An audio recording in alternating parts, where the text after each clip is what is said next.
100 Facts about Ebenezer Scrooge to Fall Asleep to Part 1. The beginning. Welcome to a journey through the life and transformation of one of literature's most memorable characters. Let yourself relax as we explore the story of Ebenezer Scrooge, beginning at the very beginning. Our story opens on a cold Christmas Eve in London, in the year 1843. This is when Charles Dickens first introduced the world to Ebenezer Scrooge in his novella A Christmas Carol. Dickens wrote this beloved tale in just 6 weeks, completing it in late 1843, driven by a passionate desire to highlight the plight of the poor in Victorian England. The name Ebenezer itself carries meaning. In Hebrew, it means stone of help, which becomes deeply ironic when we first meet this man who refuses to help anyone. Dickens had a gift for names, and Scrooge's surname may have been inspired by the word scrouge, meaning to squeeze or pressure someone, perfectly capturing his miserly nature of squeezing every penny. When we first encounter Scrooge, he is a man in his later years, somewhere in his 60s or early 70s, though Dickens never gives us his exact age.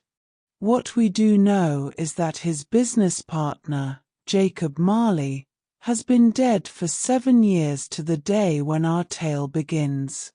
7 years, and Scrooge has not softened, has not changed, has remained as hard and cold as a stone. Scrooge works as a moneylender in the heart of London. His counting house, his place of business, sits on a gloomy street corner, a reflection of the man himself. The building is old, dark, and unwelcoming. Here, Scrooge sits at his desk, conducting his business of lending money and collecting debts, always with an eye toward profit, never toward compassion. The novella opens with one of literature's most famous lines, "Marley was dead," to begin with. Dickens emphasizes this point with great insistence, wanting us to understand beyond any doubt that Jacob Marley, Scrooge's business partner, is truly deceased. The death certificate was signed by the clergyman, the clerk, the undertaker, and by Scrooge himself. There can be no question about it. But even in death, Marley's name remains. Scrooge never painted over the old sign above the door. It still reads Scrooge and Marley, though Marley has been gone for 7 long years. People who do business with the firm sometimes call Scrooge Scrooge, and sometimes they call him Marley. Scrooge answers to both names. It's all the same to him, as long as the money changes hands. What kind of man is this Ebenezer Scrooge? Dickens paints him as a grasping, covetous old sinner. He is hard and sharp as flint, secret and self-contained. The cold within him freezes his features, makes his eyes red and his thin lips blue. He carries the cold with him wherever he goes, making his office frigid, his home frigid, his very presence a chill upon the world. People avoid Scrooge on the street. No one stops to greet him cheerfully. No beggars ask him for help.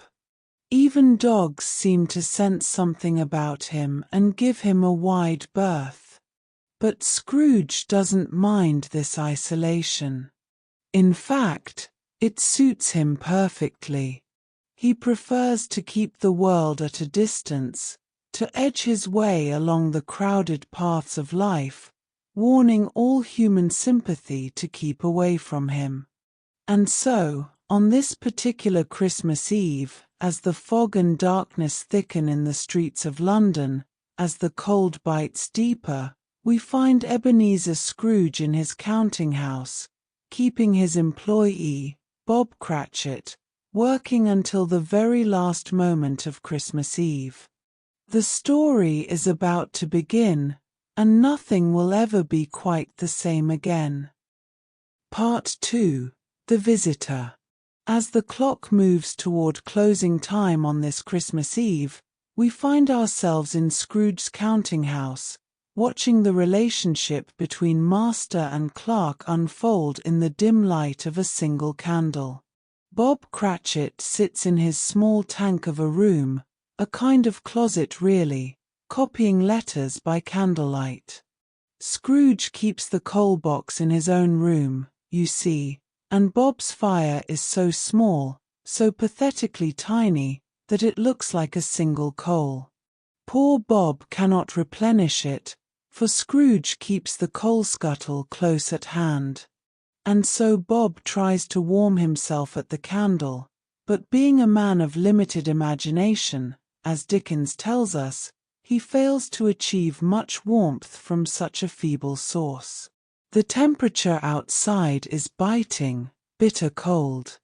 It's the kind of Christmas Eve where the fog rolls thick through London streets, and the cold seems to seep into your very bones. Yet Scrooge refuses to allow more coal for the fire.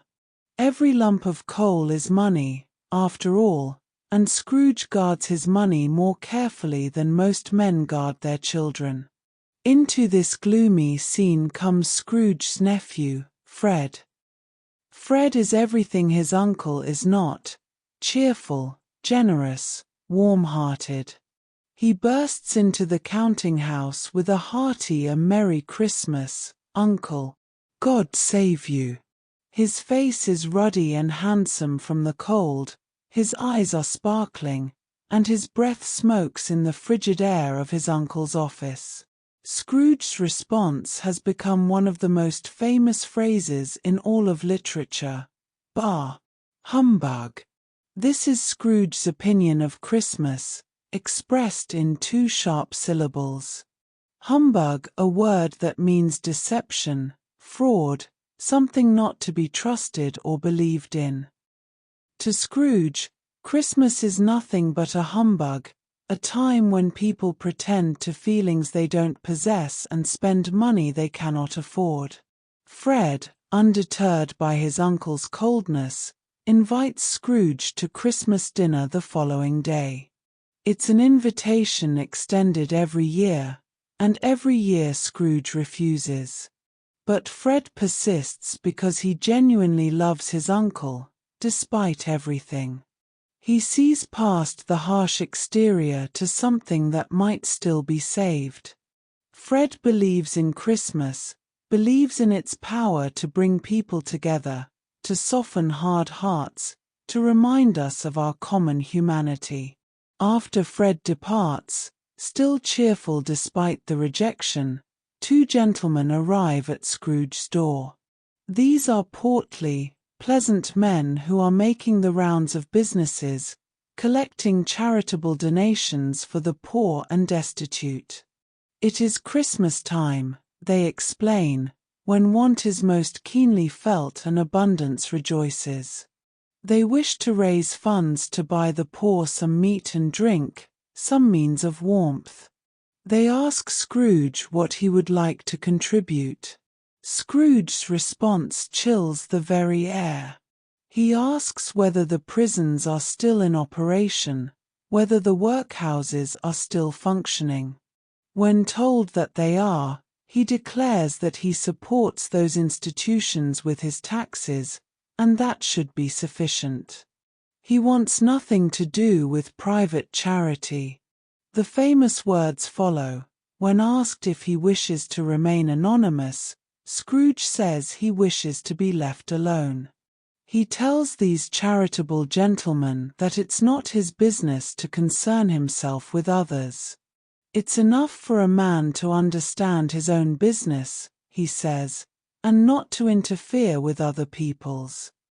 When the gentlemen suggest that many poor would rather die than go to the workhouses, Scrooge delivers perhaps his cruelest line: if they would rather die, they had better do it, and decrease the surplus population.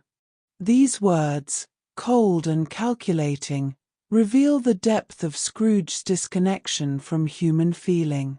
He sees people as numbers, as economic units, not as living, breathing souls with hopes and fears and families who love them. And so the afternoon darkens into evening. Bob Cratchit finally receives permission to take Christmas Day off work, though Scrooge grumbles about paying a day's wages for no work. The counting house closes, and Scrooge makes his way through the foggy streets toward his chambers. He lives alone in rooms that once belonged to his deceased partner, Marley. The building is old and dreary, and Scrooge is its only living inhabitant. It suits him, this solitary existence in a building as cold and dark as his own heart. But tonight, something extraordinary is about to happen. Tonight, the course of Scrooge's life will begin to change in ways he cannot possibly imagine. Part 3: Marley's Ghost. As Scrooge approaches his lodgings on this foggy Christmas Eve, we learn something quite particular about the door knocker. It's a large knocker, the kind you might find on any old London building, and there's nothing remarkable about it. Scrooge has passed through this door twice daily for years, coming and going from his chambers. Yet tonight, something extraordinary happens. As Scrooge puts his key in the lock, he glances at the knocker, and in that moment, without warning or explanation, he sees not the familiar metal face he's looked at countless times before, but the face of Jacob Marley. Not Marley as he appeared in life, but Marley as he looks now, 7 years dead. The face has a ghostly, dismal light about it, like a bad lobster in a dark cellar. It's not angry or ferocious, but looks at Scrooge as Marley used to look, with ghostly spectacles turned up upon its ghostly forehead. Then, as suddenly as it appeared, it's a knocker again. Scrooge says "Pooh, pooh," and closes the door with a bang. But he is shaken, more than he would care to admit. Still, Scrooge is not a man easily frightened. He locks himself in, which is unusual for him. He double locks himself in fact, which he has never done before in his life. Even Scrooge, it seems, can feel the touch of something unexplainable.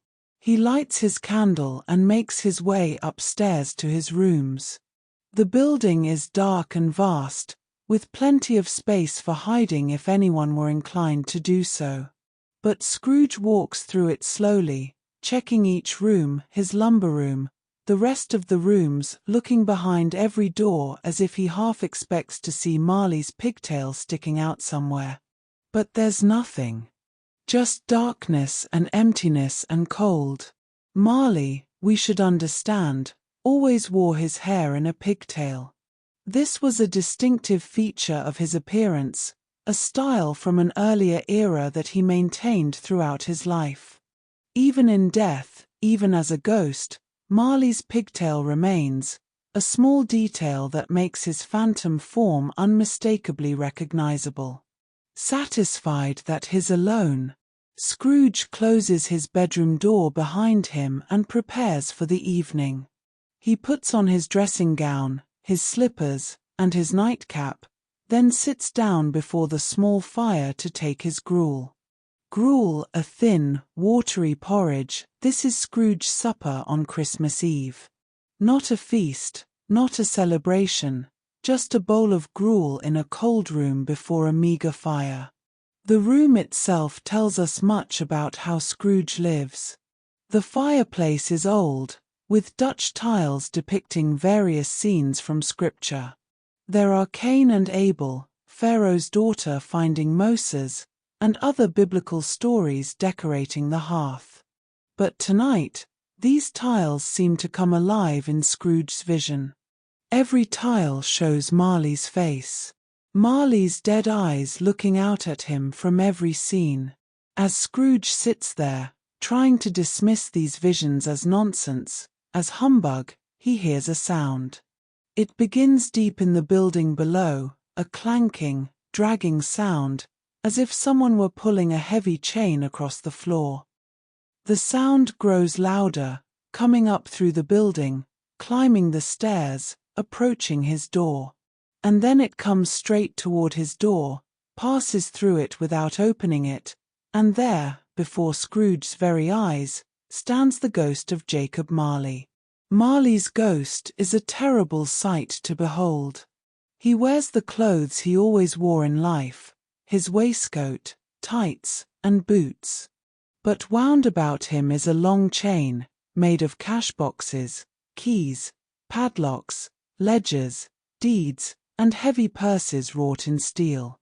The chain is clasped about his middle and trails behind him, link after heavy link. And most disturbing of all, when Marley removes the bandage tied around his head and jaw, a bandage like those placed on corpses, his lower jaw drops down upon his chest, revealing the full horror of his undead state. Scrooge tries to maintain his skepticism. He suggests that what he's seeing might be caused by indigestion, by an undigested bit of beef or a fragment of underdone potato. But Marley's ghost will not be dismissed so easily. He has come with a message, a warning, and he intends to deliver it. The phantom raises a frightful cry and shakes his chain with a dismal, appalling noise, and Scrooge falls upon his knees, his skepticism crumbling in the face of the supernatural. The night is only beginning, and Marley has much to tell his former partner about the consequences of a life lived without charity, without mercy, without compassion for one's fellow human beings. Part 4. Marley's Warning. Now, with Scrooge upon his knees before the ghost of his former partner, Marley begins to explain the nature of his visitation and the terrible burden he carries. That chain, wound around his ghostly form, was not placed upon him by others. No, Marley forged it himself in life, link by link, yard by yard.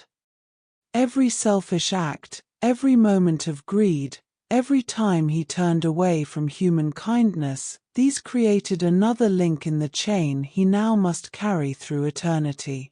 Marley's voice is full of regret as he tells Scrooge a devastating truth. I wear the chain I forged in life. I made it link by link, and yard by yard. I girded it on of my own free will, and of my own free will I wore it. Every cash box in that chain represents a transaction without compassion. Every ledger represents accounts kept without mercy. The weight of a life spent in pursuit of wealth alone now drags behind him wherever his spirit roams. And then Marley delivers an even more chilling revelation to his former partner. He looks at Scrooge with eyes that burn with spectral fire and says that Scrooge's chain, the one he is forging even now in life, was already as long and as heavy as Marley's own 7 years ago. 7 years have passed since then, 7 years of Scrooge continuing in his ways, adding link after link. Marley cannot say how long or heavy Scrooge's chain has grown, but it must be monstrous indeed. Scrooge, shaken, asks why spirits walk the earth and why they come to him. Marley explains that it is required of every man that the spirit within him should walk abroad among his fellow men, and travel far and wide. If that spirit does not go forth in life, it is condemned to do so after death. It must wander through the world and witness what it cannot share, but might have shared on earth and turned to happiness. This is Marley's punishment, to see all the good he might have done but did not, to witness suffering he could have eased but ignored. Marley has been traveling these 7 years since his death, unable to rest, unable to find peace. His spirit has roamed far and wide, observing the world he once dismissed, feeling the weight of every missed opportunity for kindness. No rest, no peace, no respite, only the endless witnessing of what might have been. But Marley has come tonight not only to lament his own fate. He has been given special permission to warn his old partner, to offer Scrooge what Marley himself was never given: a chance. Marley's ghost explains that Scrooge has a chance and hope of escaping Marley's fate. This chance has been procured for him by Marley's intercession, though it has taken 7 years of wandering and witnessing for Marley to earn this opportunity to help his former friend. Then comes the prophecy that will change everything. Marley tells Scrooge that he will be haunted by 3 spirits. Scrooge's face falls at this news. He would rather not have these visitations, he says with a trembling voice. But Marley insists. Without their visits, Marley warns, Scrooge cannot hope to shun the path that Marley walks. These 3 spirits represent Scrooge's only hope of redemption, his only chance to break free from the chain he has been forging all these years. The first spirit, Marley explains, will arrive when the bell tolls 1 o'clock. The second will come on the next night at the same hour, and the third upon the following night when the last stroke of 12 has ceased to vibrate. Scrooge asks if he might receive all 3 visits at once and get it over with, but Marley shakes his head. The spirits will come as they have been ordained to come, each in their proper time, each with their own particular lesson to teach. Having delivered his warning and his prophecy, Marley begins to retreat toward the window. As he moves backward, the window raises itself, though whether by supernatural means or by Marley's phantom hands, Scrooge cannot tell. When Marley reaches the window, he beckons to Scrooge to approach and look out into the night. What Scrooge sees through that window fills him with terror. The air is full of phantoms, wandering spirits chained and shackled, all groaning and lamenting. Every one of them wears chains like Marley's, some longer, some shorter, but all heavy with the weight of lives misspent. These are the ghosts of those who, like Marley and like Scrooge himself, lived only for wealth and ignored the humanity around them. Now they must witness suffering they cannot relieve, reach toward those they cannot help, wander in eternal regret for opportunities lost forever. Marley's ghost joins them, floating out into the dark night, and his voice mingles with their mournful chorus. And then, gradually, the phantoms and their voices fade into the fog and darkness. Scrooge closes the window and checks the door. It's still double-locked, just as he left it. And yet, somehow, Marley passed through it. Exhausted by terror and emotion, Scrooge stumbles to his bed and falls instantly, deeply, into sleep. Part 5. The first spirit arrives. When Scrooge awakens, he finds himself in darkness. The room is so dark that he can barely see from his bed to the window, can barely distinguish the transparent window from the solid walls of his chamber. He lies there, trying to pierce the darkness with his eyes, trying to understand what has happened and what is yet to come. As his eyes adjust, Scrooge becomes aware of something curious. The church clock strikes the quarters, marking the passage of time in the night. It chimes on and on, until finally it strikes 12. 12 o'clock. Midnight. But this cannot be right, Scrooge thinks. He went to bed after 2 in the morning, and surely he has slept longer than that. Perhaps the clock is wrong. Perhaps he has slept through an entire day and into the next night. Time itself seems uncertain in the aftermath of Marley's visit. Scrooge remembers Marley's words, "The first spirit will arrive when the bell tolls 1." So he lies there, waiting, watching the darkness, his mind turning over all that has happened. The minutes tick by slowly, each one stretching longer than the last. This waiting, this anticipation, is perhaps worse than the actual visitation will be. And then, as the clock begins to strike 1, light flashes up in the room. The bed curtains are drawn aside not by hands, but as if by some invisible force, and Scrooge finds himself face to face with an unearthly visitor. The ghost of Christmas past stands before him, and it is the strangest figure Scrooge has ever seen. This spirit has the appearance of both a child and an old person at once, as if viewed through some supernatural medium. Its hair is white, as if with age, yet the face has not a wrinkle upon it. The arms are long and muscular, the hands the same, as if the spirit possesses unusual strength. It wears a white tunic, pure and simple, and holds a branch of fresh green holly in its hand. Yet the strangest thing about this phantom is the bright, clear jet of light that springs from the crown of its head, illuminating everything around it. The spirit carries a cap under its arm, Scrooge notices.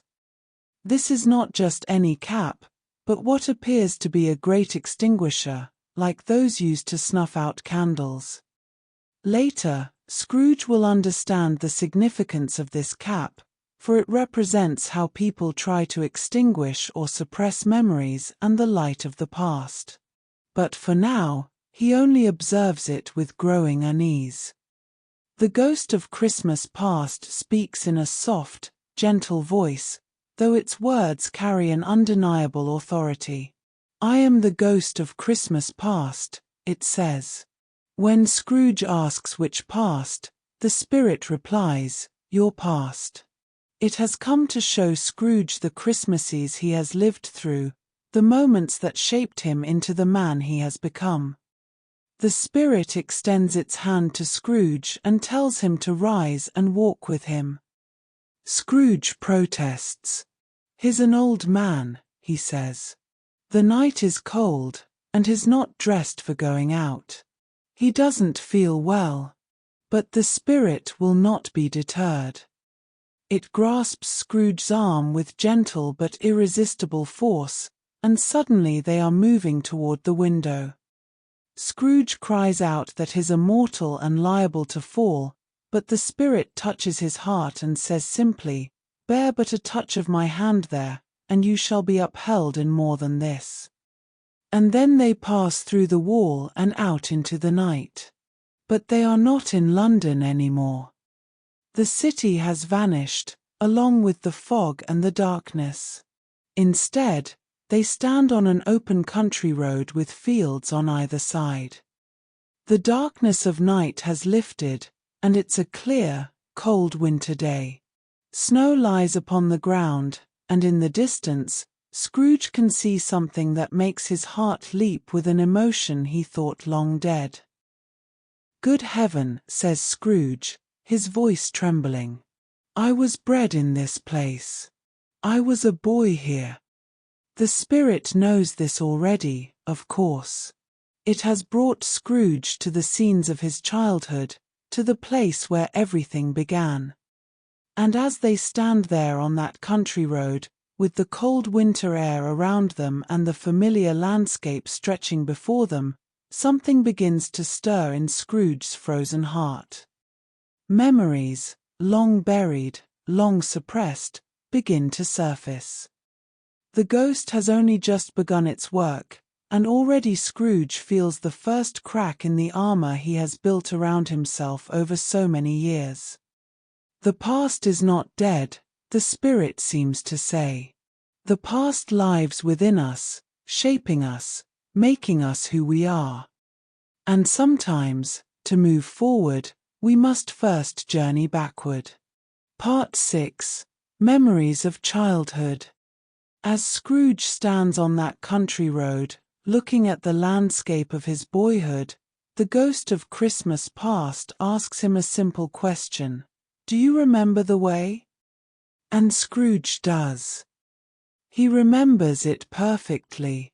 Remember it, he exclaims. I could walk it blindfold.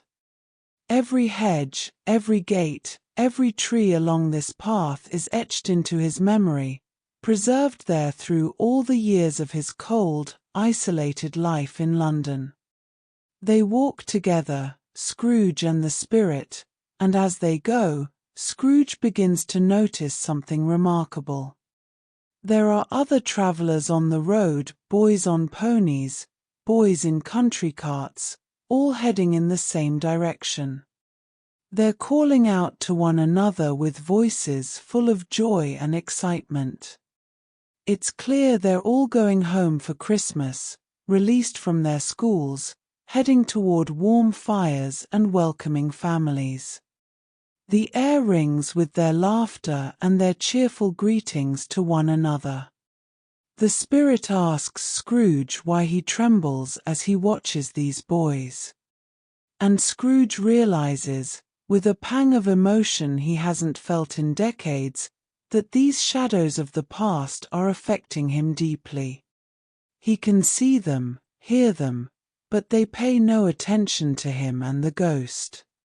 They are echoes, memories made visible, moments frozen in time and now replayed before his eyes. Soon they arrive at a building that Scrooge recognizes instantly. It's a school, a mansion of dull red brick with a little weathercock on top and a bell hanging in a cupola. The building is large but clearly past its prime, with grass growing in the courtyards and ivy creeping over the walls. Inside, the rooms are cold and vast, poorly furnished, and the walls are damp and covered with green mold. The schoolhouse has a melancholy air about it, a sense of loneliness that seems to seep from every corner. The ghost and Scrooge pass through the school, and in one of the long, bare rooms, they find a solitary child. It's a boy, sitting alone at a desk, reading by the light of a feeble fire. All the other students have gone home for Christmas, but this one child remains, left behind, forgotten. And Scrooge recognizes him with a shock of recognition and pain. It's himself. Young Ebineezer Scrooge, alone at Christmas. Scrooge sits down upon a bench and weeps to see his poor forgotten self as he used to be. The ghost watches him quietly, allowing him to feel the full weight of this memory. I wish. Scrooge begins, then stops, wiping his eyes. The ghost asks what he wishes, and Scrooge murmurs something about a boy who was singing a Christmas carol at his door the previous night. He wishes he had given that boy something, even just a small coin. This is the first glimmer of regret, the first crack in the wall Scrooge has built around his heart. The ghost shows Scrooge that he is not quite alone in this memory. Scrooge had books with him during those lonely school days, and through reading, he found companions. The characters from his books came alive in his imagination.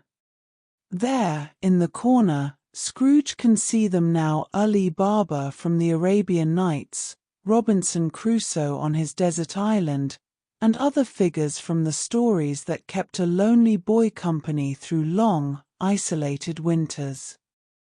Then the scene shifts, the ghost's light guiding them forward through time. They see the school again, but now Scrooge is a little older, still alone at Christmas while the other boys have gone home. But this time, something different happens. The door bursts open, and a little girl, much younger than Scrooge, comes rushing in. She throws her arms around him with such enthusiasm that she nearly knocks him over. "I have come to bring you home, dear brother," she cries with joy. "Father is so much kinder than he used to be. Home's like heaven. He spoke so gently to me one dear night when I was going to bed, that I was not afraid to ask him once more if you might come home, and he said yes, you should, and sent me in a coach to bring you." This little girl is Fan, Scrooge's younger sister. She is full of life and love, with a kind heart that shines through in every word and gesture. Scrooge watches this scene with tears streaming down his face.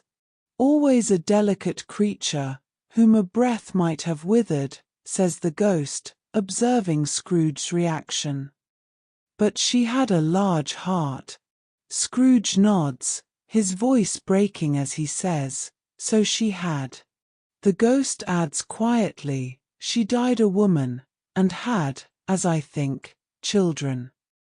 Scrooge answers, unable to meet the spirit's eyes, "One child. Just one, his nephew Fred, the cheerful young man who visited him just yesterday, the one whose invitation to Christmas dinner Scrooge rejected so harshly. Fan's son. The child of the sister who loved him, who rescued him from loneliness, who brought him home."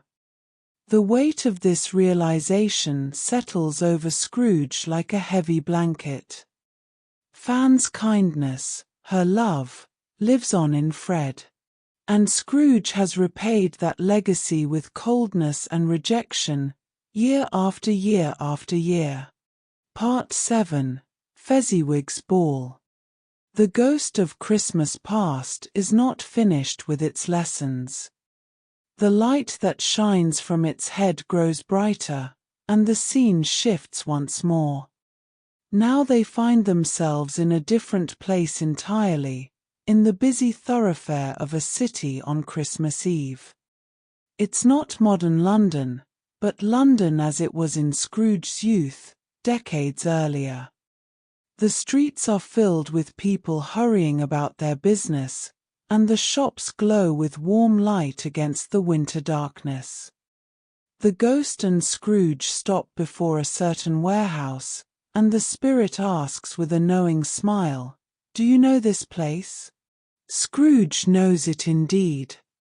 His voice fills with an emotion he rarely shows as he answers, "Know it. I was apprenticed here." This was where young Ebineezer Scrooge learned his trade, where he began his journey into the world of business and commerce. They pass through the wall and into the warehouse, and there, sitting behind a high desk, is a man who makes Scrooge's heart leap.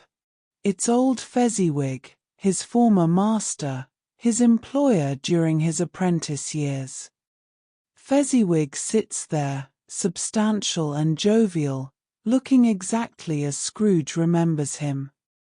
Time has frozen him in this moment, preserved him as he was in those distant days when Scrooge was young and, perhaps, happier. The scene before them is Christmas Eve, long ago. Old Fezziwig puts down his pen and looks at the clock. It's 7 o'clock, time to close the warehouse for the holiday. He calls out in a rich, comfortable voice that seems to fill the entire building, "Yo-ho, there, Ebenezer, Dick." Two young apprentices respond to his call. One is young Scrooge himself, and the other is Dick Wilkins, his fellow apprentice. Scrooge watches himself as a young man, and his face softens at the sight. Dick Wilkins was a friend to him in those days, a companion during his years of learning the trade. Young Scrooge and Dick were attached to one another, the ghost observes gently, and Scrooge nods, unable to speak for a moment. Yes, they were friends. That was before Scrooge learned to value money above human connection, before he chose isolation over companionship. Old Fezziwig, in the memory playing out before them, is a blur of activity and enthusiasm.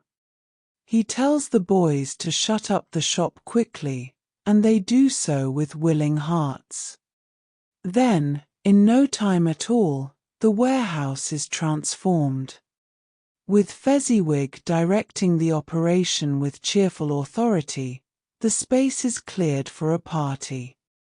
The floor is swept, the lamps are trimmed, and fuel is heaped upon the fire until the warehouse becomes warm and bright and welcoming. Mrs. Fezziwig arrives, substantial and smiling, every bit as warm and welcoming as her husband. She's followed by the 3 Miss Fezziwigs, who are beaming and lovable, full of excitement for the evening ahead. Then come the 6 young followers whose hearts the Miss Fezziwigs have captured, 6 young men clearly smitten with the Fezziwig daughters. Next arrives the housemaid with her cousin the baker, then the cook with her brother's particular friend who works in the milk business. And they keep coming, more and more people, until the warehouse is filled with guests. A fiddler arrives with his music book, and he goes up to the high desk where he makes an orchestra of it, tuning his instrument until it sounds like 50 stomach aches. The party begins in earnest then, with music and dancing and laughter filling the air. Mrs. Fezziwig dances with such grace and energy that you would never guess her substantial size. The 3 Miss Fezziwigs dance with their admirers. The housemaid dances with the baker. Everyone dances, young Scrooge and Dick Wilkins included, caught up in the joy of the evening. Old Fezziwig stands in the middle of it all, not dancing himself but presiding over the festivities with evident pleasure. His calves shine in every part of the dance, the ghost notes with a touch of whimsy, describing how Fezziwig seems to be everywhere at once, ensuring everyone is having a wonderful time. When the clock strikes 11, the party winds down. Fezziwig calls out to the fiddler and his wife, thanking them. He shakes hands with each person as they leave, his voice booming out warm wishes for a Merry Christmas. When the last guest has departed and young Scrooge and Dick Wilkins are left alone to secure the building for the night, the warehouse feels different, warmer somehow, filled with the afterglow of joy and fellowship. And watching all of this from his position beside the ghost, old Scrooge feels something stirring inside him, something he hasn't felt in many, many years. It's gratitude and warmth, and the memory of what it feels like to be truly happy, to be part of something larger than oneself, to celebrate not wealth or success, but simply the gift of being alive and together on Christmas. The ghost turns to Scrooge with a penetrating look, and asks him what he thinks of the evening. A small matter, the spirit suggests, to make these silly folks so full of gratitude. And something in Scrooge rebels at this characterization. Small? No, what Fezziwig gave them wasn't small at all. Part 8, Belle and Lost. Love. Scrooge's voice rises with unexpected passion as he defends old Fezziwig to the ghost. He has the power to render us happy or unhappy, Scrooge says, to make our service light or burdensome, a pleasure or a toil. The happiness Fezziwig gave, Scrooge explains, is quite as great as if it had cost a fortune. And in saying these words, Scrooge unconsciously speaks a judgment upon himself, upon the way he treats his own clerk, Bob Cratchit. The ghost seems pleased that Scrooge has come to this realization, and suggests perhaps Scrooge should say a word or two to his clerk right now. But Scrooge, suddenly aware of what is revealed, mutters that he wishes he could, but it's too late now. The ghost tells Scrooge that his time with this spirit grows short, and there is more yet to see. The light shining from the spirit's head grows brighter still, and Scrooge, feeling its intensity, begs the ghost to let him go. But the spirit reminds him that these are shadows of things that have been, that they are what they are. Do not blame the spirit if they cause pain. The scene shifts once more, and now we see young Scrooge again, but older than he was at Fezziwig's. He's a man now, in the prime of life, but something has changed in his face. There's a greedy, restless motion in his eyes that shows the beginning of his transformation into the man he will become. The passion that will soon master him, the love of gold, is already beginning to take root. Scrooge is not alone in this vision. He sits beside a young woman dressed in mourning clothes. There are tears on her face as she speaks to him, and her voice carries both sadness and resignation. This is Belle, and she is releasing Scrooge from their engagement. She tells him that another idol has displaced her in his heart. When Scrooge protests, asking what idol, she answers simply, "A golden one." Belle speaks with deep understanding rather than anger. She tells Scrooge that she has seen the change in him over time, watched as his nobler aspirations fell away one by one, until only the master passion of gain remains. She observed how everything he valued in life began to be measured by whether it would bring him profit. Even his love for her has been weighed and found wanting when set against his desire for wealth. Scrooge, watching this scene from the past, wants to look away but cannot. He hears his younger self arguing with Belle, insisting that he hasn't changed toward her. But Belle knows better. She says that when they first became engaged, they were both poor and content with their poverty, willing to work together to improve their fortune. But now that Scrooge has begun to gain wealth, she has become a weight and a burden to him, a commitment made when he held different values, a promise that now stands in the way of his pursuit of riches. Belle releases him from their engagement with grace and sorrow. She tells him that she does this for his sake more than her own, knowing that he would come to resent her in time. She has often thought, she says, that if their engagement were made today, Scrooge would never seek her out. She is too poor, too simple, lacking the connections or the fortune that might advance his position in the world. And Scrooge, watching his younger self, knows with bitter certainty that she speaks the truth. "You fear the world too much," Belle tells young Scrooge in a voice filled with quiet sadness. "All your other hopes have merged into the hope of being beyond the chance of its sordid reproach." She wishes him happiness in the life he has chosen, in the wealth he pursues so eagerly. Then she leaves him, walking away into the past, and young Scrooge lets her go without protest. Old Scrooge, watching this moment replayed before his eyes, cries out to the spirit, "Remove me from this place." He cannot bear to see more.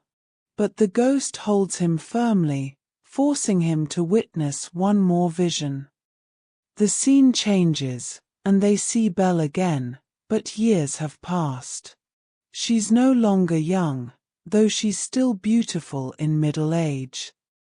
She sits in a room filled with light and warmth and the cheerful noise of children. Belle is now married to another man, and the house is full of her children and her happiness.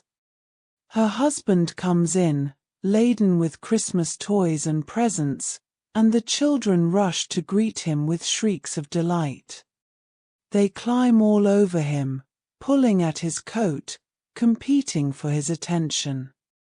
It's a scene of domestic joy, of family warmth, of everything that Scrooge might have had if he had chosen differently all those years ago. Belle's husband mentions that he saw an old friend of hers today, quite alone in the world, apparently. Mr. Scrooge, sitting in his office while his partner lies upon the point of death. The words cut through old Scrooge like a knife. This vision is from 7 years ago, the day Marley died. While Belle sat surrounded by family and love, Scrooge was alone with his dying partner, surrounded only by ledgers and money and the cold comfort of his accumulated wealth. Scrooge can bear no more. Spirit, he cries, show me no more. Conduct me home. Why do you delight to torture me? He struggles with the ghost, and in his anguish, he seizes the extinguisher cap that the spirit carries and forces it down upon the spirit's head, trying to put out its light. But though he presses the cap down with all his might, he cannot hide the light, which streams from beneath it in an unbroken flood. Part 9. The Ghost of Christmas Present.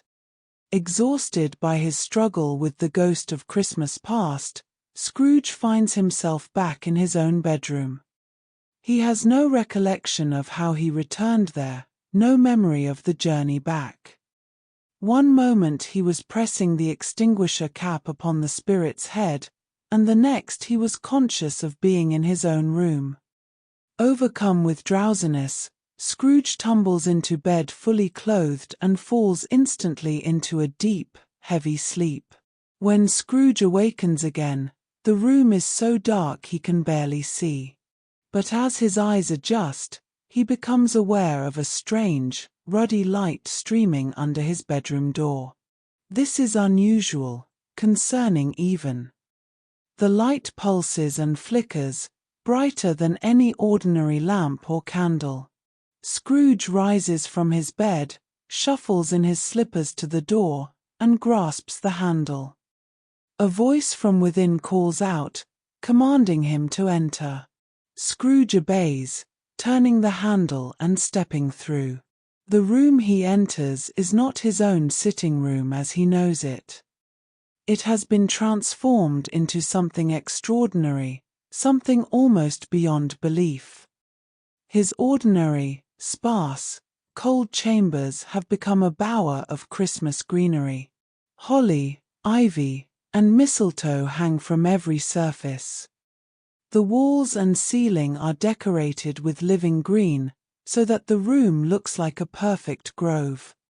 Bright, gleaming berries glisten everywhere, catching and reflecting light. Heaped upon the floor, piled high in an enormous mound, is such an abundance of food as Scrooge has never seen gathered in one place.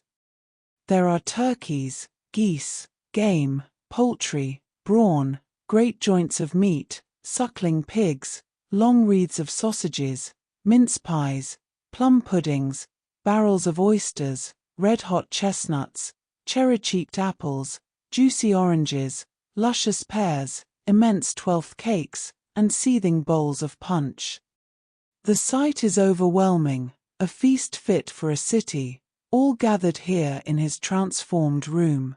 Seated upon this throne of plenty is a magnificent figure, a giant of a man, clothed in a simple green robe bordered with white fur. On his head sits a holly wreath set with shining icicles. His dark brown curls are long and free, flowing over his shoulders. His face is genial and open, with sparkling eyes and a cheerful air. He holds a glowing torch, shaped like a horn of plenty, and as he sits there among the food and greenery, he looks like the very embodiment of Christmas itself. "I am the ghost of Christmas present," the spirit announces in a deep, jovial voice. "Look upon me." Scrooge does so reverently, taking in every detail of this remarkable being. The spirit tells Scrooge that he has more than 1,800 brothers, each one representing a Christmas that has come before. This spirit is Christmas present for this particular year, and when this Christmas passes, he too will pass, to be replaced by another. The ghost of Christmas present commands Scrooge to touch his robe, and when Scrooge does so, the room vanishes. The food, the greenery, the warmth all disappear in an instant. Now Scrooge and the spirit stand on the city streets on Christmas morning. The weather is cold and bleak, biting and severe, but the people are out nonetheless, scraping the snow from their doorsteps and the tops of their houses with great good humor. The shops are still open, preparing for the Christmas feast.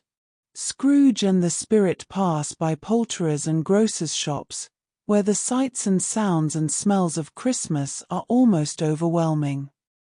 There are chestnuts rattling in their pans, Spanish onions glistening in their plumpness, pears and apples piled in tempting displays. The grocers' windows are filled with treats, candied fruits, almonds, raisins, figs, all arranged with care to catch the eye. But it's not the abundance that strikes Scrooge most forcefully. It's the people. Everywhere he looks, people are preparing for Christmas with joy in their hearts. They call out cheerful greetings to one another. They help their neighbors. They smile at strangers. Even the poorest among them seem to carry a light within them on this special day, a determination to celebrate despite their circumstances. The spirit carries his torch with him through the streets, and occasionally he sprinkles incense from it over the people's dinners as they pass. When he does this, those people seem happier, their dinners smell better, their spirits lift even higher. Scrooge notices that the spirit pays particular attention to the dinners of the poor, sprinkling his torch over them most generously. He asks the spirit why he does this. The ghost of Christmas present explains that his torch has the power to restore good humor to those who might be losing it, especially on Christmas Day. The spirit uses it most freely on the poor because they need it most. Their dinners may be simple, their homes may be cold, but the spirit ensures that they can still find joy and gratitude on this day of all days. As they walk through the city streets, watching the preparations and celebrations unfold, Scrooge begins to understand something. Christmas is not about the abundance of food or the richness of gifts. It's about the human spirit, about connection and kindness and the determination to find joy even in hardship. It's about what Fezziwig understood all those years ago, that the greatest gifts cannot be measured in gold. Part 10. Bob Cratchit's Christmas. The ghost of Christmas present guides Scrooge through the streets of London until they arrive at a particular destination. It's a small dwelling in a poor part of the city, a modest four-roomed house that Bob Cratchit calls home. The house is humble indeed, 4 rooms to hold an entire family, but as Scrooge and the spirit pass through the walls and into the dwelling, they find it filled with something that cannot be measured in square footage or monetary value. It's filled with love. Mrs. Cratchit is busy preparing Christmas dinner, dressed in a twice-turned gown that she's made look brave with ribbons. Ribbons are cheap, costing only pennies, but they make all the difference to her appearance, giving her worn dress a festive air. She works at the stove, stirring and tasting, ensuring that everything will be perfect for this special meal. Her daughter Belinda, also brave in ribbons, helps her mother with the preparations, both of them moving about the small kitchen with practiced efficiency. Two smaller Cratchits, a boy and a girl, come tearing into the room, excited and full of energy. They've been outside and have smelled the goose cooking from around the corner at the baker's shop. They knew instantly it was their goose, they tell their mother breathlessly. They recognized it by the smell. The thought of that goose, roasting to perfection at the baker's, makes their mouths water with anticipation. These young Cratchits dance around the table in celebration, nearly knocking over their brother, Master Peter Cratchit. Peter is at that awkward age, nearly a man but not quite, and is dressed in his father's shirt, which is far too large for him. The collar is so enormous that he finds himself quite hidden in it, buried in the monstrous folds of linen. But Peter doesn't mind. He wants to show himself off in his father's shirt, to feel grown up and important on this Christmas Day. Martha, the eldest daughter, arrives home from her work. She's employed as a milliner's apprentice, and she's been working long hours in the days leading up to Christmas. Her younger siblings rush to greet her, hiding her behind the door as a surprise for their father. And here comes Bob Cratchit himself, arriving home from church with the youngest child. This youngest child is Tiny Tim, and he is carried on his father's shoulder. Bob Cratchit holds him carefully, tenderly, for Tiny Tim is crippled.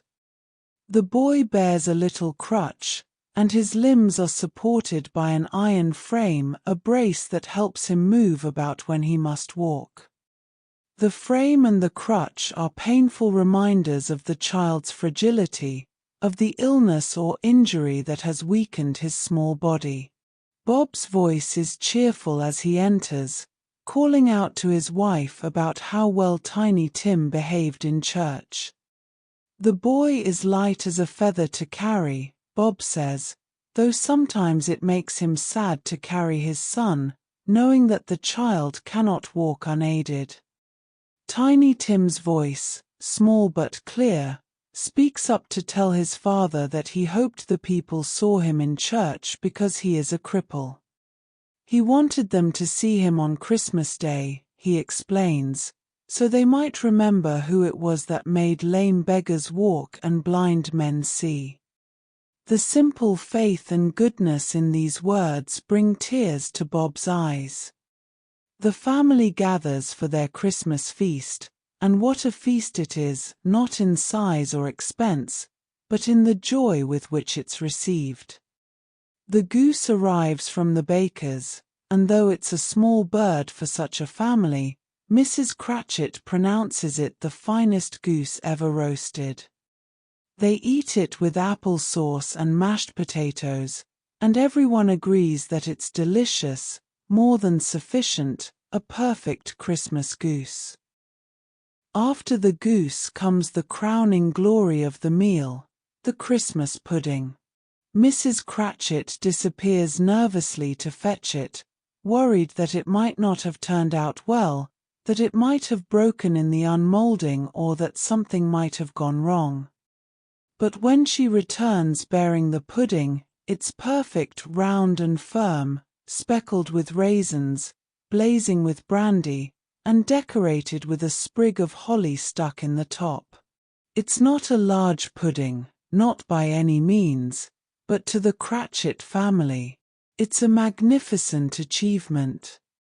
The family raises their glasses, filled with a mixture that Bob has prepared in a jug, hot gin and lemons, sweetened and spiced, and Bob proposes a toast. "A Merry Christmas to us all, my dears," he says. God bless us. The family echoes his words, and Tiny Tim's small voice rings out last of all. God bless us, everyone. The boy sits very close to his father's side, on his little stool, and Bob holds Tiny Tim's withered little hand in his, as if he loves the child and fears he might lose him. Scrooge, watching this scene, turns to the ghost of Christmas present with an anxious question. He asks the spirit if Tiny Tim will live. The ghost's response chills Scrooge to his core.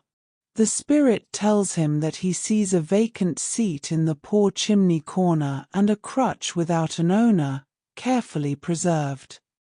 If these shadows remain unaltered by the future, the spirit says, the child will die. The words echo in Scrooge's mind, and then the spirit adds something more, words that Scrooge himself spoke just yesterday to the charitable gentleman. If he be like to die, he had better do it, and decrease the surplus population. Scrooge hears his own cruel words thrown back at him, and he hangs his head in shame, overcome by grief and self-reproach for the callous things he said. Part 11. Fred's Christmas Party. Bob Cratchit, still surrounded by his loving family, raises his glass once more. He proposes a toast to Mr. Scrooge, calling him the founder of the feast. After all, it's Scrooge who pays Bob's wages, meagre though they are, and those wages have purchased this Christmas dinner. But Mrs. Cratchit will have none of it. Her face flushes with anger, and she declares that she wishes she had Scrooge here right now. She'd give him a piece of her mind to feast upon, and she hopes he'd have a good appetite for it. The children join in their mother's sentiment, declaring Scrooge to be an odious, stingy, hard, unfeeling man. Only Bob, gentle Bob, tries to calm them. It's Christmas Day, he reminds them, and they should not speak ill of anyone on this day of all days. Reluctantly, Mrs. Cratchit agrees to drink to Scrooge's health for Bob's sake and for Christmas, but she calls it the toast of the day, meaning it's given under obligation, not from the heart. She drinks to Scrooge long life and a Merry Christmas and a Happy New Year, though the words seem to stick in her throat. The toast, Dickens tells us, takes a full 5 minutes to complete, yet it's over in less time than it takes to say it was a short toast. After this uncomfortable moment passes, the Cratchit family returns to their natural warmth and cheerfulness. They're 10 times merrier after the toast is done and forgotten, relieved to move past any mention of Scrooge.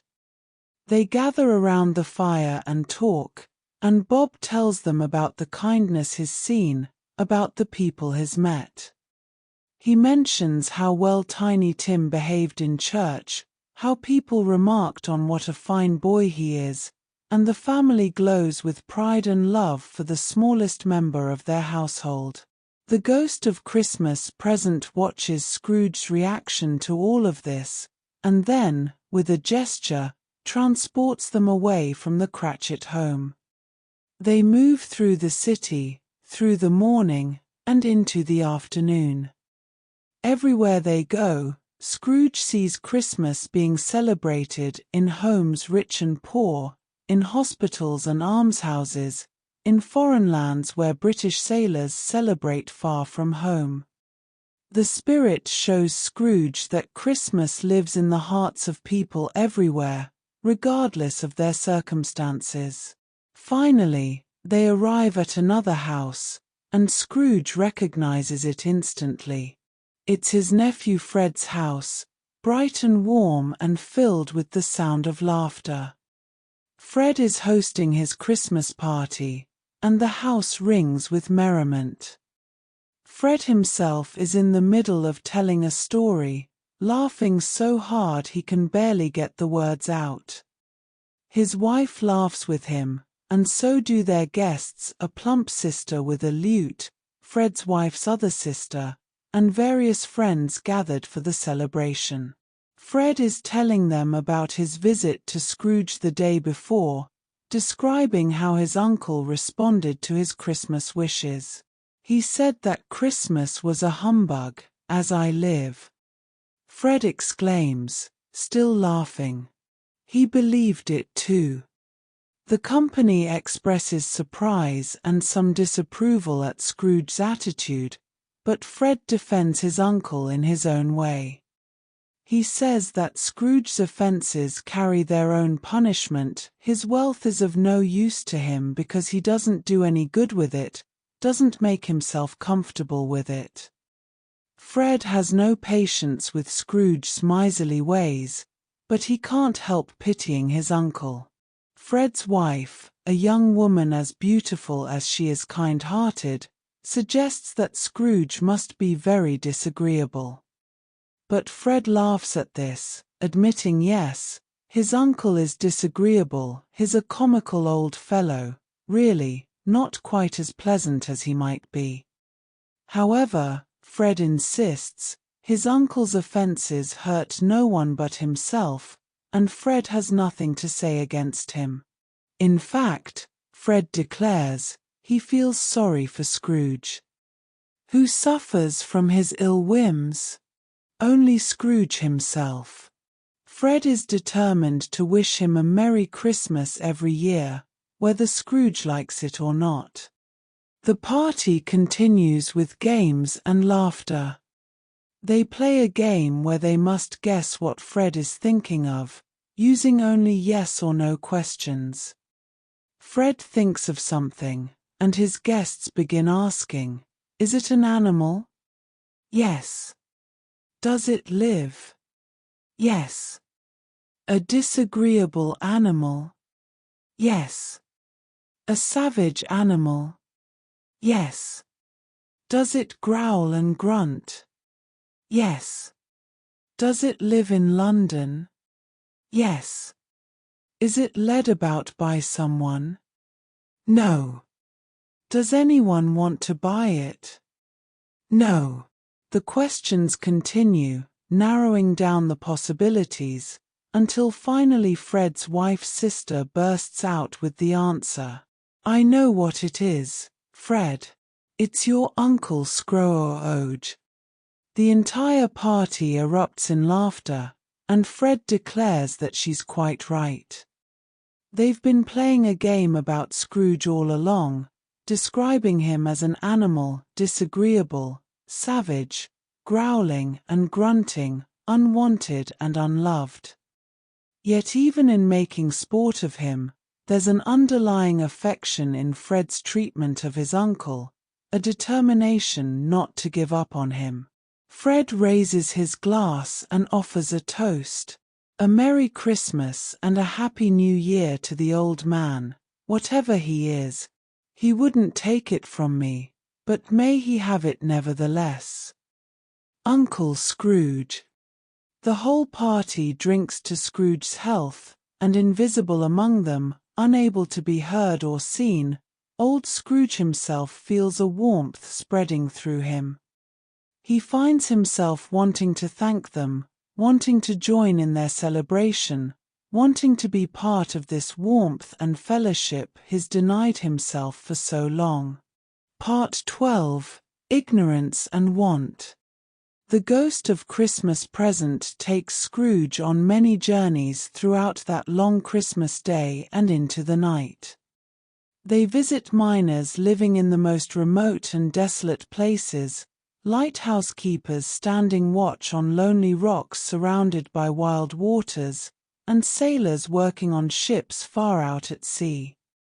In every place, no matter how isolated or harsh, Scrooge sees people finding ways to celebrate Christmas, to share kindness with one another, to remember what binds them together as human beings. As the night grows older, Scrooge begins to notice something about the spirit itself. The ghost of Christmas Present is changing, aging before his eyes. What was fresh and vigorous at the beginning of the evening now appears worn and tired. The spirit's hair has grown grey, and there's a weariness about him that wasn't there before. Scrooge, concerned, asks if spirits have such short lives. The ghost replies that his life upon this globe is very brief indeed. It ends tonight, he tells Scrooge. Tonight, at midnight, his time will be finished. This comes as a shock to Scrooge, who realizes that each Ghost of Christmas Present exists only for the single day it represents, born on Christmas morning and dying at the stroke of midnight. Already the clock is approaching 12, and the spirit's time is running out. "Forgive me if I am not justified in what I ask," says Scrooge, looking more closely at the spirit, "but I see something strange protruding from your robe. Is it a foot or a claw?" The ghost's expression grows grave, and slowly, deliberately, he parts his robes to reveal what he has been concealing there all along. From the folds of the spirit's garment, 2 children emerge. They are wretched, abject, frightful, hideous, miserable creatures. They kneel at the spirit's feet, clinging to his robes as if seeking protection. They are boy and girl, but they look more like monsters than children, yellow, meager, ragged, scowling, wolfish in appearance. Where graceful youth should have filled out their features, a stale and shriveled hand has pinched and twisted them into something barely recognizable as human. Scrooge recoils in horror at the sight of them. He wants to say they are fine children, but the words stick in his throat. He cannot lie about what he sees before him. These are children destroyed by neglect, warped by suffering, made monstrous by the cruelty of the world that has abandoned them. Scrooge, shaken to his core, asks the spirit whose children they are. "They are man's," the ghost replies, his voice heavy with sorrow and accusation. "And they cling to me, appealing from their fathers." The spirit looks down at the wretched forms at his feet and names them. "This boy is ignorance. This girl is want. Beware them both, and all of their degree, but most of all beware this boy, for on his brow I see that written which is doom, unless the writing be erased." The children represent the failures of society. The ghost explains the poverty and lack of education that create desperate, dangerous circumstances. Ignorance, the boy, is particularly dangerous because ignorance breeds hatred, violence, and destruction. Want, the girl, represents the grinding poverty that crushes spirits and bodies alike. Both are the responsibility of humanity. Both have been created by the selfishness and indifference of people like Scrooge. Scrooge, desperate to deflect the accusation he sees in the spirit's eyes, asks if there is no resource for these children, no refuge, no help available to them. The ghost turns Scrooge's own words back upon him once again, throwing them in his face like stones. "Are there no prisons?" the spirit asks mockingly. "Are there no workhouses?" These are the words Scrooge spoke to the charitable gentleman, the cold response he gave when asked to help the poor and destitute. The bell strikes 12, midnight, and the ghost of Christmas Present begins to fade. His time is ended, his existence complete. As the last chime echoes through the air, the spirit vanishes entirely, and Scrooge is left standing alone in the darkness. But not alone for long. As the final stroke of 12 dies away, Scrooge becomes aware of another presence. Something is coming toward him through the darkness, something that fills him with a dread far greater than anything he's felt so far. This third spirit, the one Marley warned him about, approaches slowly, deliberately, its form shrouded and hidden. Scrooge can barely make out its shape in the gloom. The phantom moves slowly, gravely, silently toward him. It's draped and hooded, concealing its face and form entirely, revealing nothing but one outstretched hand. Scrooge has never felt such fear, such bone-deep terror, as he feels at the approach of this silent, mysterious figure. Even the air around it seems colder, darker, more oppressive. This is the ghost of Christmas yet to come, the spirit that will show Scrooge his future, and Scrooge knows with absolute certainty that what he is about to see will be the most terrible vision of all. The phantom stops before him, waiting in silence. No words are spoken. None are needed. Scrooge understands what is required of him.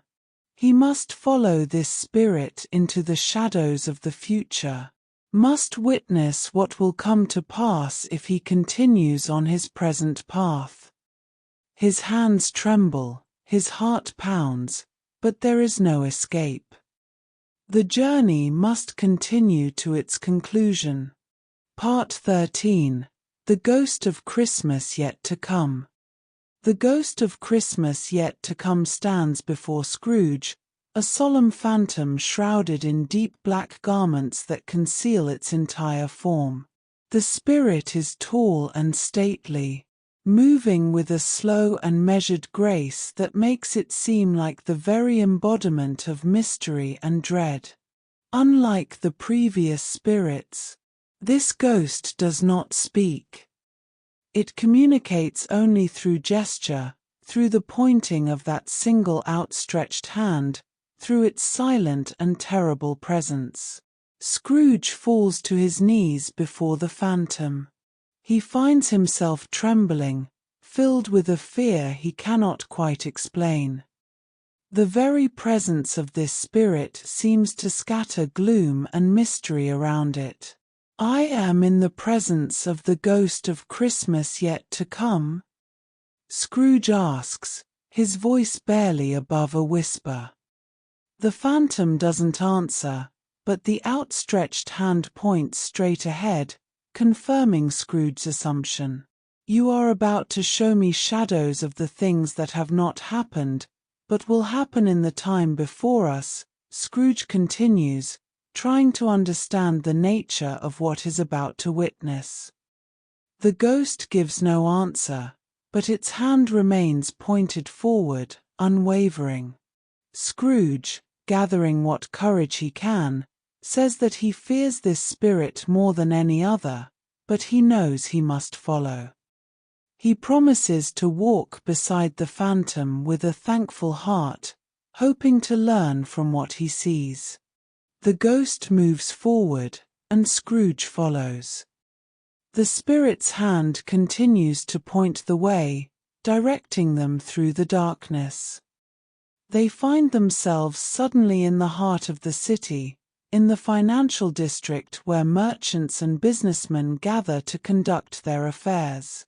The ghost stops at the Royal Exchange, where men of business stand in groups, talking among themselves, checking their watches, playing absently with their gold seals and chains. Scrooge knows this place well. He's spent most of his life here, conducting business, making deals, counting money. He looks around hopefully, expecting the spirit to show him something about himself in this familiar setting. But the phantom remains still, pointing only with that silent hand. Scrooge moves closer to a group of businessmen, listening to their conversation, trying to understand why the spirit has brought him here. The men are discussing someone's death. No, says one large man with a pendulous chin. "I don't know much about it either way. I only know he's dead." Another asks when the death occurred, and is told it happened last night. A third man remarks that he thought the deceased would never die, and they all share a brief, cold laugh at this observation. No one was close enough to the deceased to know the details of his final illness. The conversation continues in this cold, detached manner. One man asks what the dead man has done with his money, and another responds that he hasn't heard, perhaps he's left it to his company. This prompts more laughter, as they all seem to doubt anyone would be foolish enough to do such a thing. One of the men mentions that he'll attend the funeral if lunch is provided, but otherwise he won't go.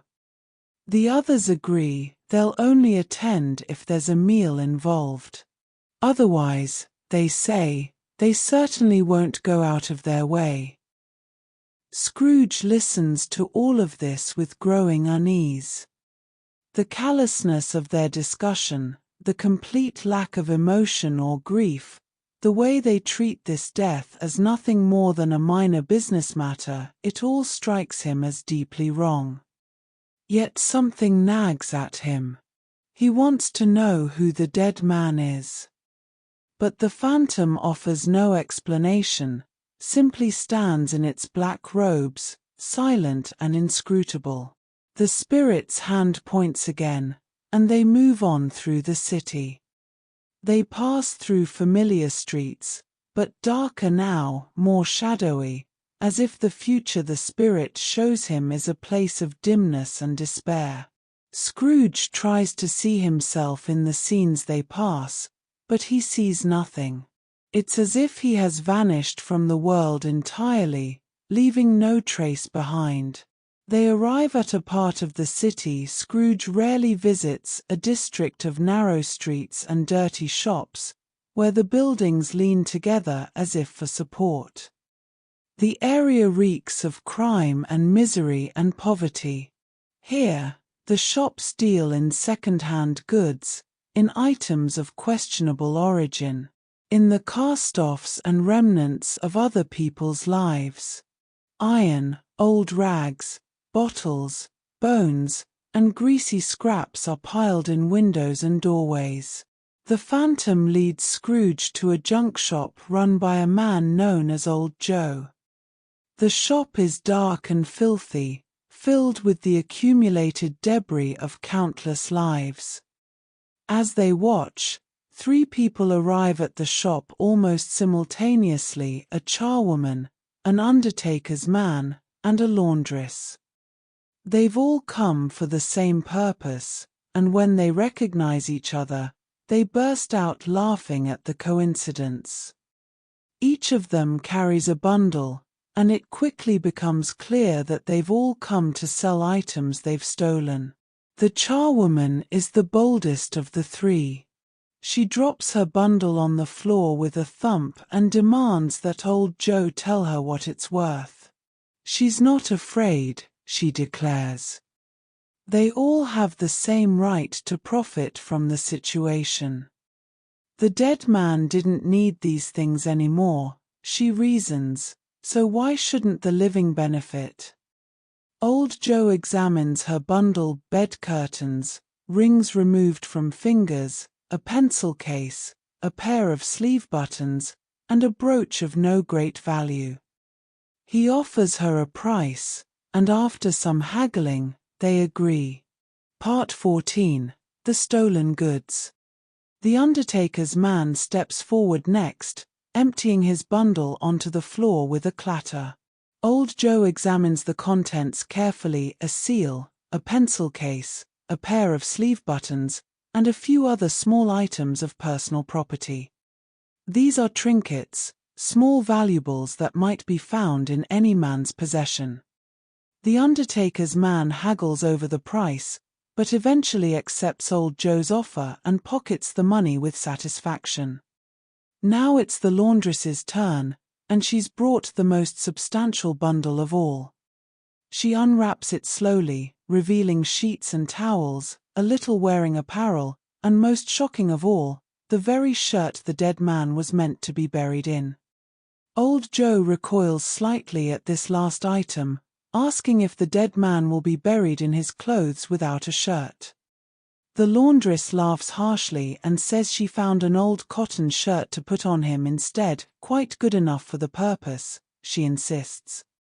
After all, the dead man would have wasted these fine things if she hadn't taken them. Someone would have done it eventually, she reasons. Why shouldn't she profit? Scrooge watches this scene with mounting horror. These people are laughing, joking, celebrating their theft from a dead man who clearly had no one to care for him, no one to ensure he was treated with dignity even in death. The charwoman declares that it's a judgment on the deceased. If he had been naturally kind and generous in life, he would have had someone to care for him in death. But he frightened everyone away with his harsh manner, and now he lies alone and unmourned while strangers pick over his belongings like vultures. The spirit watches Scrooge closely, measuring his reaction to this terrible scene. Scrooge turns to the phantom and begs to see some tenderness connected with death, any death at all. Surely somewhere there must be emotion, feeling, something other than this cold profiting from misery. The ghost seems to consider his request, and then the scene shifts once more. They find themselves in a modest home, the dwelling of a family Scrooge recognizes. A man and woman sit together, their faces drawn with worry and fear. They owe money, and the creditor to whom they're indebted is known to be harsh and unforgiving. The woman asks her husband anxiously if there's any news, any hope for an extension on their debt. The man hesitates, then tells her that there is news: the creditor is dead. At first, the woman cannot believe it. Dead? The cruel man who held their debt, who threatened them, who showed no mercy, is truly dead. Her husband confirms it, and slowly, the relief washes over her face. She tries to feel sad, tries to summon some grief for a fellow human being's passing, but she cannot. All she can feel is relief, overwhelming relief that they've been given time, that perhaps a new creditor will be more merciful, that they might be able to save their home and provide for their children. The husband feels the same conflicted emotions. He knows he should mourn, should feel sorrow for any death, but he cannot help the gladness that rises in his heart. To us, it is a relief, he admits softly.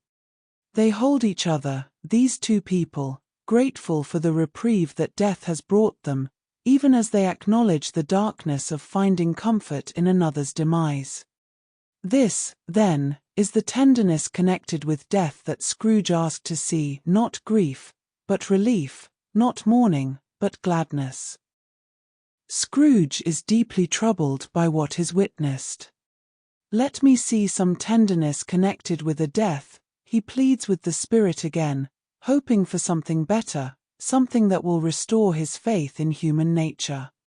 Show me someone who feels emotion at a death, something other than gain or relief. The phantom seems to understand, and once more the scene transforms around them. Now they stand in the Cratchit home, but it's changed. The house is quieter than before, subdued, heavy with a grief that seems to press down on everything. The family is there, but they move slowly, speak in whispers, as if afraid to disturb something precious and fragile. Bob Cratchit's voice, usually so cheerful, is muted and sad. Mrs. Cratchit sits sewing, her eyes red from weeping, her face drawn with sorrow that has aged her beyond her years. The children are quieter too, gathered around their mother, trying to be helpful, trying to ease her burden. Peter reads aloud to the younger ones, his voice gentle and careful. Martha helps with the sewing, her fingers moving mechanically through the familiar motions. Belinda and the two young Cratchits sit close together, as if seeking comfort in proximity. But someone is missing from this family gathering, and his absence fills the room like a physical presence. Tiny Tim's little stool sits empty by the fire. His crutch is placed carefully in the corner, preserved there as the ghost of Christmas present predicted. The iron frame that supported his weak limbs rests beside it, no longer needed, no longer useful. Tiny Tim is gone, and the Cratchit family is learning to navigate the world without him, learning to live with the hole his death has left in their hearts. Bob Cratchit enters the house, and his family turns to him hopefully. He's been walking, he tells them. He walked up to the cemetery where Tiny Tim is buried, walked among the graves in the cold winter air. He tells them it's a nice place, a green place, with lots of room for children to run and play. He wants them to think of it as a pleasant place, wants to ease the terrible finality of their loss with this small comfort. "My little child," Bob says, his voice breaking. "My little child." He breaks down then, unable to hold back his grief any longer. The family gathers around him, holding him, crying with him, sharing the burden of their sorrow. In this moment of loss, they draw closer together, finding strength in their love for one another and in their shared memories of the boy who blessed them all with his gentle spirit and his simple faith. Part 15. Scrooge's Fate Revealed. The spirit stands silently beside Scrooge as he watches the Cratchit family mourn, but now the phantom's hand moves again, pointing away from this scene of grief. Scrooge doesn't want to leave, wants to stay and witness the love that binds this family together even in sorrow, but the ghost is insistent. There is something else Scrooge must see, something the spirit has been building toward all along. "Spectre," says Scrooge, his voice trembling. "Something informs me that our parting moment is at hand. I know it, but I know not how. Tell me what man that was whom we saw lying dead." The ghost doesn't answer, but instead leads Scrooge through the streets once more, back through the city, moving with inexorable purpose toward some destination. Scrooge cannot yet see but somehow dreads with every fiber of his being. They pass through familiar neighborhoods, and Scrooge finds himself recognizing landmarks, street corners, buildings he's known for years. The phantom is taking him somewhere he knows, somewhere significant. Scrooge's heart pounds with increasing fear, though he cannot say why. He only knows that whatever awaits him at the end of this journey will be terrible beyond measure. The ghost stops at last in a churchyard, dark and overgrown with weeds and grass. It's a dismal place, walled in by houses and buildings, overrun by vegetation, choked with too much burying. The atmosphere is thick with death and neglect. This is a place where the forgotten are laid to rest, where those without family or friends end their days in unmarked graves, unmourned and unremembered. The phantom stands among the graves, its hand pointing downward now, toward one particular spot among the tombstones. Scrooge approaches slowly, reluctantly, every step an effort of will. He knows what the spirit is showing him, knows with terrible certainty what name he will find carved into that stone, but he cannot accept it, cannot allow himself to believe it until he sees it with his own eyes. "Before I draw nearer to that stone to which you point," says Scrooge, his voice barely audible, "answer me one question. Are these the shadows of the things that will be, or are they shadows of things that may be, only?" The phantom remains silent, pointing still at the grave. Scrooge continues desperately, "Men's courses will foreshadow certain ends, to which, if persevered in, they must lead. But if the courses be departed from, the ends will change. Say it is thus with what you show me." The spirit's hand remains unmoved, pointing at the grave with unchanging insistence. Scrooge moves closer, trembling, and reads the name carved into the stone. Ebineezer Scrooge. His own name. His own grave. This is his future if he continues on his present path, to die alone, unmourned, his possessions stolen before his body is cold, his passing met with relief by his debtors and indifference by his business associates. This is what awaits him. Am I that man who lay upon the bed? Scrooge cries out in anguish, thinking of the dead man stripped of his belongings, left without even a proper shirt to be buried in. The finger points from the grave to him, and back again, confirming what Scrooge already knows in his heart. No, spirit. Oh no, no. But the finger remains steady, inexorable, pointing at him and then at the grave, at him and then at the grave. Scrooge falls to his knees on the frozen ground, clutching at the spirit's robes in desperation. Spirit, he cries, hear me. I am not the man I was. I will not be the man I must have been but for this intercourse. Why show me this, if I am past all hope? For the first time, the phantom's hand appears to shake, moved perhaps by Scrooge's genuine anguish and remorse. This slight tremor gives Scrooge a glimmer of hope. Good spirit, Scrooge continues, tears streaming down his face, your nature intercedes for me, and pities me. Assure me that I yet may change these shadows you have shown me, by an altered life. The phantom's hand trembles more noticeably now, and Scrooge seizes on this sign like a drowning man grasping at a rope. I will honor Christmas in my heart, and try to keep it all the year. I will live in the past, the present, and the future. The spirits of all three shall strive within me. I will not shut out the lessons that they teach. Oh, tell me I may sponge away the writing on this stone. In his agony and desperation, Scrooge reaches out and grasps the phantom's hand. It's a bold gesture, perhaps even a foolish one, but Scrooge is beyond fear now, beyond everything except the desperate need to know that redemption is possible, that he can change, that the future is not fixed and immutable. The moment his hand closes around the spirits, everything begins to transform. The phantom shrinks, collapses, dwindles down before Scrooge's eyes. The black garments that shrouded it begin to change form, to alter shape, until suddenly Scrooge realizes he's no longer holding a ghostly hand but rather a bedpost. The churchyard is gone, the grave is gone, the spirit is gone. Scrooge finds himself in his own bed, in his own room, tangled in his bed curtains.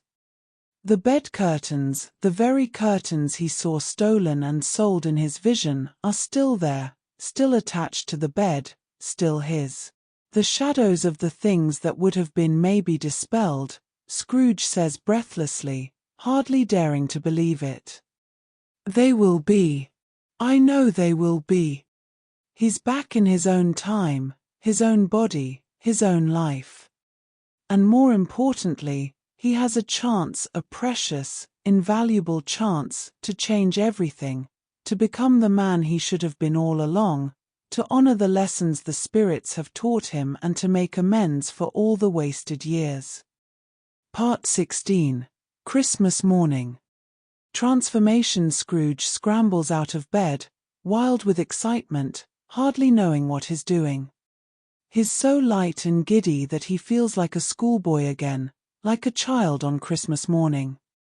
His heart is pounding, his hands are shaking, but it's not from fear anymore, it's from joy, pure unbridled joy at being given another chance, at having time to make things right. I don't know what to do, Scrooge cries out, laughing and crying at the same time. I am as light as a feather. I am as happy as an angel. I am as merry as a schoolboy. I am as giddy as a drunken man.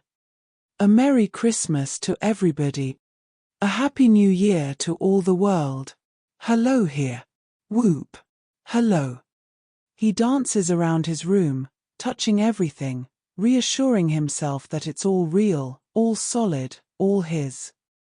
The furniture, the walls, the bed with its curtains, everything is exactly as it should be. The best part, the most wonderful part, is that he doesn't know how long he's been among the spirits. He has no idea what day it is, how much time has passed in the real world while he journeyed through past, present, and future. I don't know what day of the month it is, Scrooge says, still laughing. I don't know how long I've been among the spirits. I don't know anything. I'm quite a baby. Never mind. I don't care. I'd rather be a baby. He runs to the window and throws it open, leaning out into the cold morning air. The sky is clear and bright, the air is crisp and clean, the bells are ringing out across the city. Everything seems more vivid, more alive, more beautiful than he's ever noticed before. A boy is passing in the street below, and Scrooge calls down to him with a voice full of good cheer. "What's today?" Scrooge asks the boy. The child looks up at him, puzzled by the strange question from the old man leaning out of his window.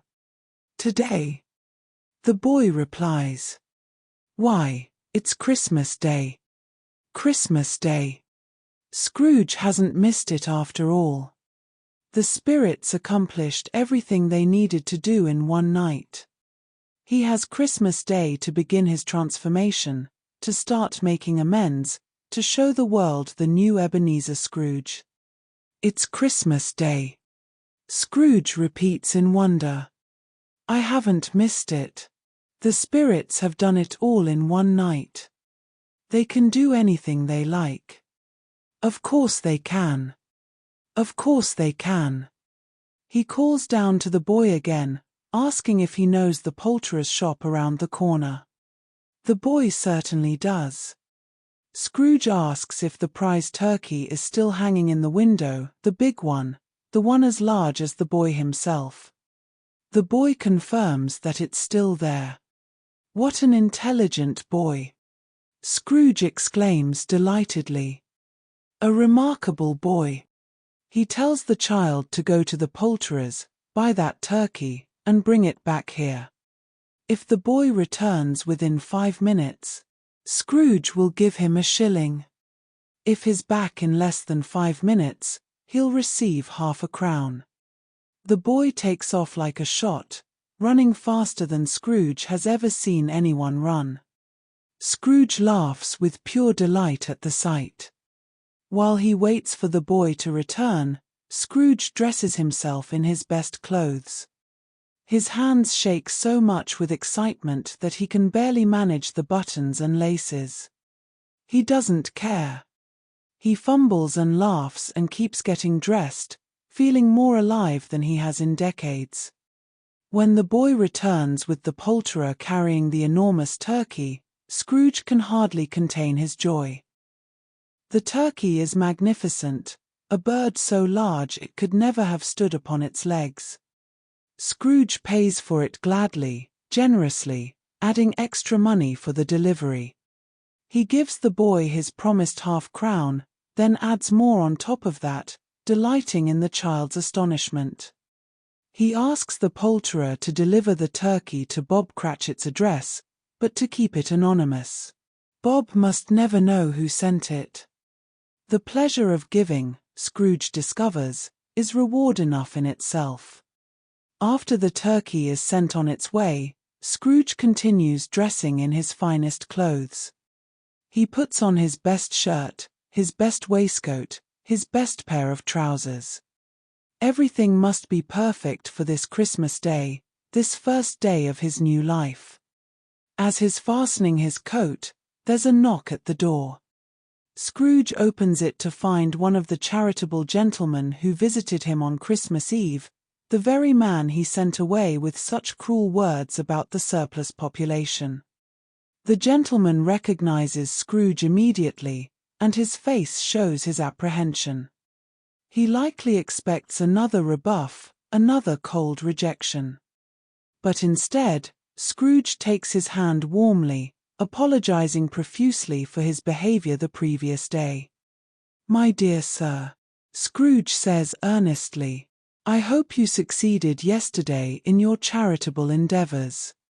It was very kind of you. A Merry Christmas to you, sir." The gentleman is clearly taken aback by this transformation, unsure how to respond to this new, warm version of Scrooge. Scrooge doesn't give him time to recover from his surprise.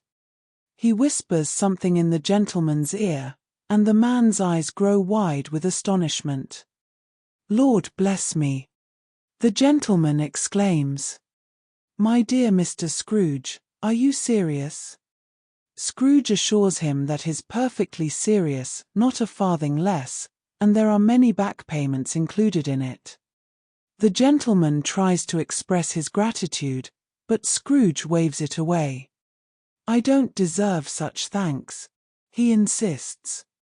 "Come and see me. Will you come and see me?" The gentleman promises that he will, and he leaves looking dazed but delighted, hardly able to believe what has just transpired. Scrooge has given a substantial donation to charity, making up for years of refusal, for all the times he turned away those in need.